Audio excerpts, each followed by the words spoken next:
Recipe পুর ভরা কাঁকরোল। কাঁকরোলটাকে আমি 2 পিস করে নিয়েছি। কাঁকরোল সব একটু হলুদ দিয়ে দিলাম, অল্প লবণ দিয়ে দেবো, একটু কুক। আমি এগুলো কুক করে নিয়েছি কাঁকরোলগুলো। এবার দেখুন একটা চামচের সাহায্যে এইভাবে আমি বার করে এটাকে আমি সব অংশটা বার করে নিয়েছি।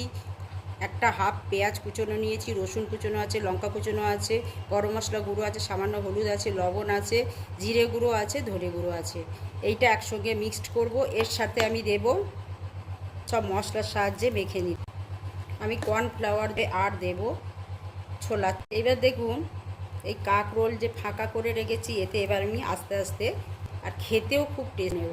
দেখুন পুর ভরে নিয়েছি, কড়া বসিয়ে নিয়েছি, তেল দেব। এবার আমি ফ্রাই করে নেব। আমি একবার উল্টে দিচ্ছি। দেখুন কি সুন্দর পুর ভরা কাঁকরোল একদম রেডি হয়ে গেছে।